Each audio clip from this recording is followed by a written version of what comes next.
Hello everyone, thank you very much for stopping by and returning to the old world.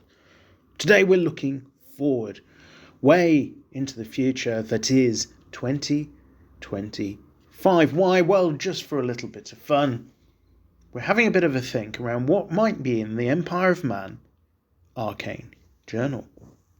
Now, we know that there aren't going to be any more factions released in 2024, and Games Workshop have laid out their roadmap with early 2025 seeing the forces of the Empire coming onto the shelves in a store near us. It is quite a wait, but as an Empire player, it is something that I am quite interested in. So I thought it'd just be a bit of fun to have a bit of speculation around what we might see. Now, we've had a few Arcane Journals out now. We've obviously had the Warriors of Chaos, the Dwarves, the Orcs and Goblins. We've had the Tomb Kings. We've had Bretonnia. So we kind of know what structure we're looking at. We're going to probably see 2 armies of infamy, a couple of special characters, and there'll be a few new miniatures floating around. So I think a good starting point here is, what do we know so far about the Empire? And initially I draw on the Warhammer community articles that came out quite some time ago when the game was first being announced that it was coming. And as part of those articles, Games Workshop told us that the Empire was broadly split into 4 factions. You've got Westerland, the wealthy merchant princes. You've got Osterland, the followers of Ulrich. You've got Reichland, home of the Emperor himself. And then you've got Talabek, the sort of more poor relation of the other factions. But I think we need to apply a little bit of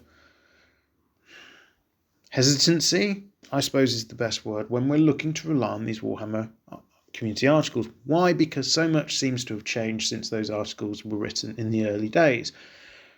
The very earliest of articles were talking about Kislev, they were talking about Cathay.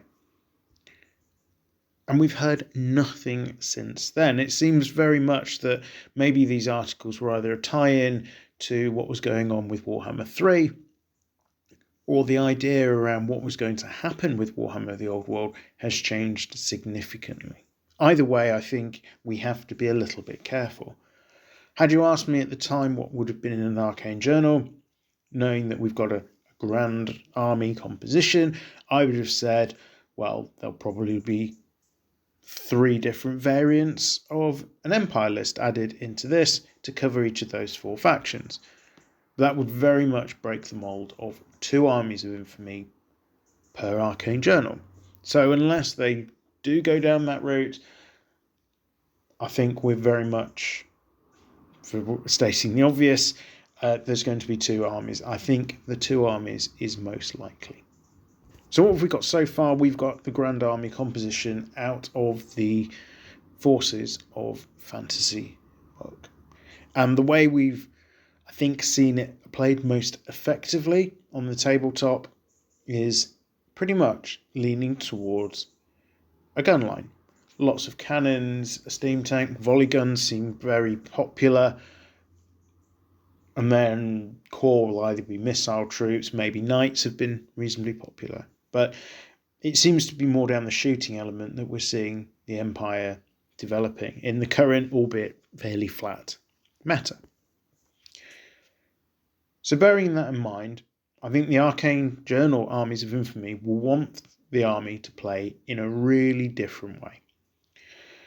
So I think actually that probably strikes out the Engineers Guild, it strikes out Nuln, all that sort of stuff, because I think it's probably just a bit too similar to what an Empire army looks like effectively on the tabletop when it comes to the Grand Army composition. So how will this play into potential options for the Armies of Infamy we're going to see?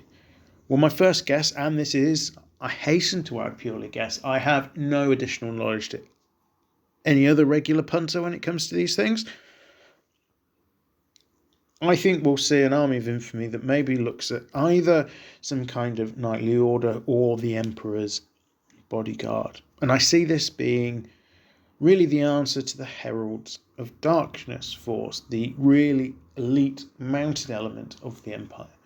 drawing on maybe some new mounted knight models, demigryphs, inner circle knights, regular knights of the Empire, maybe even playing with the idea of some of the traditional orders that we saw in previous, or should I say, the old editions of Warhammer Fantasy Battles, the Knights Panther, stuff like that.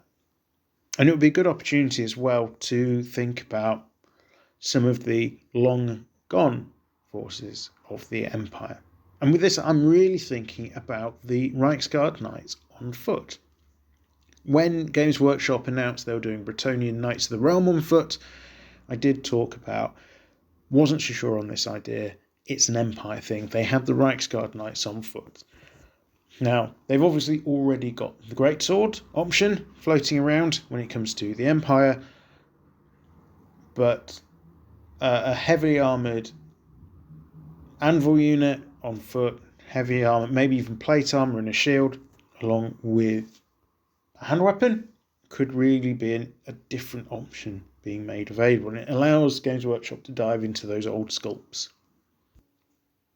The second Army of Infamy is perhaps slightly more difficult to lay my finger on when it comes to the guesswork. And there's perhaps two things floating around in my mind when it comes to this. The first is, does Games Workshop try and tie the Arcane Journal for the Empire into that of the Warriors of Chaos? Talking about Westerland, what's going on with the Swords of Mana, linking in with that defence of the North, which would then potentially give it that tie-in to any future developments around the Great War of Chaos and introducing the forces of Kislev, should they continue to go down that line of approach as they discussed in those early articles. The other idea I had was some kind of hunter-based army out of Talabek, maybe a bit more of a religious element, more use of militia, some different skirmish sort of units, reduction in the really that reliance on black powder weaponry.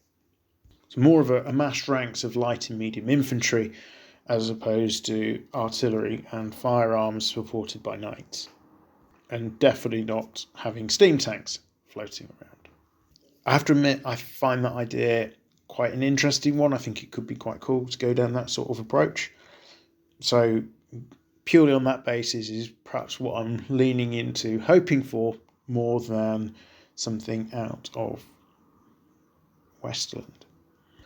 When it comes to special characters, this is going to be pretty challenging. We can rule out, I think, a big wizard. At this point in time, magic is not something that's supported officially in the Empire. There is no College of Magic, so we're not going to see the leader of the Bright Wizards or the Gold Wizards or anything like that. It's too early in the timeline. So I think we're going to be looking at something a bit more warrior-based for our choices. I think as some kind of Grandmaster type character heading up the Knightly Order or Emperor's Bodyguard sort of Army of Infamy could be quite an interesting thing. A powerful warrior lord bestride some kind of creature. Really quite an interesting thing, and I think in line with what we've seen with other books where you've got really a fairly important general type character. Now, the game is set before the Great War of Chaos and the emergence of Magnus the Pious. I don't think we're going to see Magnus the Pious. Certainly not as part of this Arcane Journal. What's my rationale here? Well, on one side, you've got the fact that Games Workshop have, in the old Warhammer Fantasy Battle days, released different versions of the same special character. Particularly around warrior priests. I don't think that's going to happen here.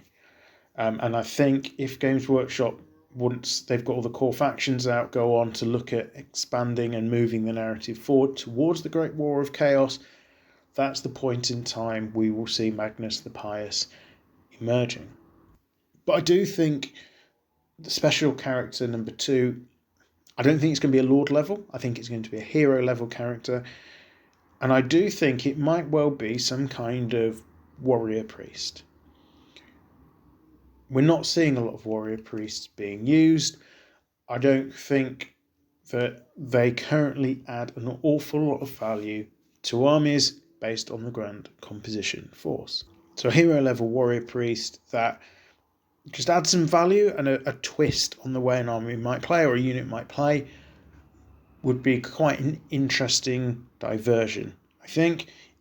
And again, it kind of plays into really either the huntery sort of Talabheq force, the more religious element, or even could be dragged into Westerland, the forces of the Empire, of the Imperial gods, standing up to the might of the Chaos Lords.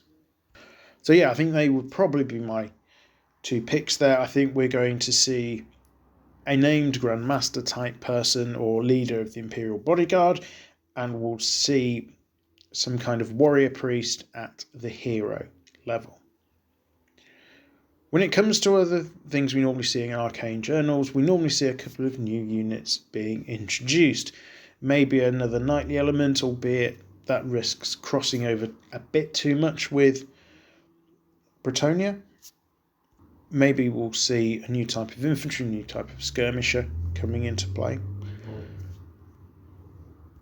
There are a couple of mercenary units on the book that could see a re-emergence in some form or other. So Manam's Blades, the Halfling Regiment of Renown from back in the day. In fact, we've not really seen much at all about Halflings, so it'd be interesting to see if they get a dedicated unit or two to add a bit more flavour to our armies. If memory calls, back in the day, they had pretty good ballistic skill, so would add an interesting element for our skirmishing archers as part of any Empire force. The other things to talk about that leap off the tongue are perhaps variants of the steam tank. We know in this point in the setting, steam tanks are more prevalent. There's the variety is going to be there, so maybe all of those Forge World models might see a bit of a reappearance.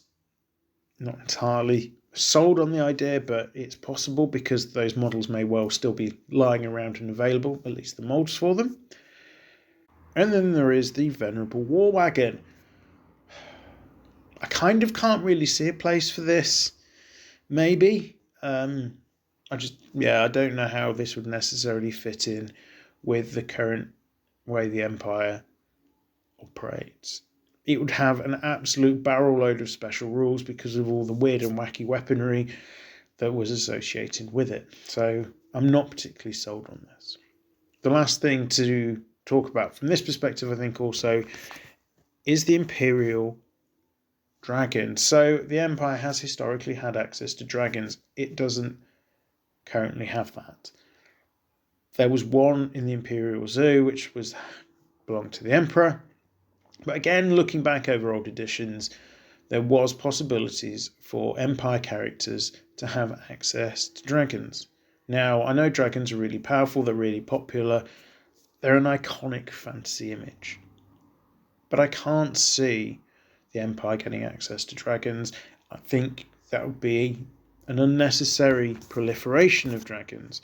And really, you need to keep armies distinct and having their own personalities.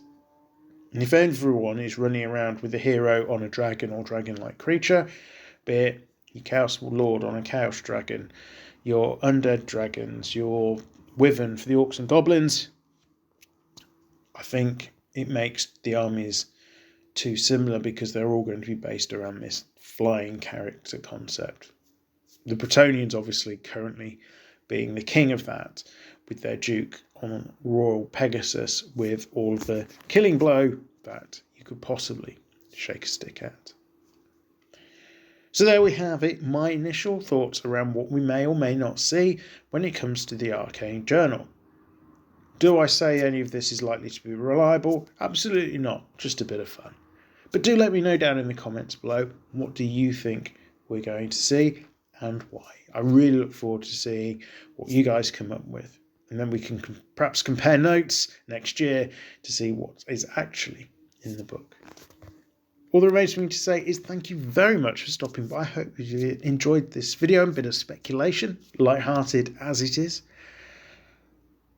Once again, thank you for listening. I am Return to the Old World. Have a great day.